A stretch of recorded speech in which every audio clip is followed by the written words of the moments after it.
Kasus Nikita Mirzani memang menjadi polemik yang cukup besar di tengah masyarakat.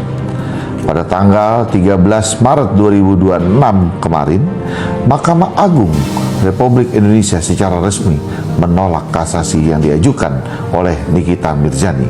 Artinya, putusan hukum terhadap beliau tetap berlaku. Nikita Mirzani dinyatakan bersalah dalam kasus tindak pidana pencucian uang atau yang biasa disebut dengan TPPU yang berkaitan dengan Reza Gladys, dan dalam putusan tersebut beliau dijatuhi hukuman 6 tahun penjara yang bahkan lebih berat dibandingkan putusan sebelumnya, yaitu 4 tahun. Saat ini, kondisi Nikita Mirzani juga menjadi perhatian. Nikita diketahui mengalami sakit gigi yang sering kambuh. Nikita sempat mengajukan permohonan untuk berobat ke dokter langganannya. Namun, pihak berwenang mengarahkan agar perawatan dilakukan di Rumah Sakit Adiaksa. Hari ini, saya, Krisnamurti, ingin menyampaikan bahwa saya bersama dengan tim telah diminta secara resmi untuk menjadi kuasa hukum Nikita Mirzani terhitung mulai hari ini.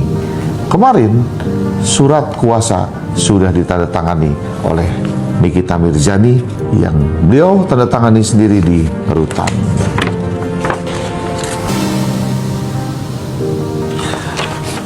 Ke depan ada beberapa langkah dan agenda hukum yang akan kami tempuh, khususnya terkait upaya pembebasan Nikita Mirzani.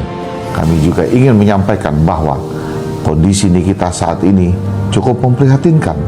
Berat badannya terus menurun dan perlu diingat, Nikita adalah seorang ibu tunggal dengan anak-anak yang masih membutuhkan perhatian dan pengasuh secara langsung.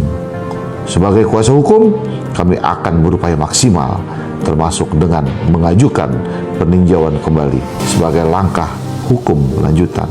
Kami berharap proses ini dapat berjalan dengan adil, transparan, dan memberikan hasil yang terbaik, dan mohon doanya dari masyarakat Indonesia untuk Nikita.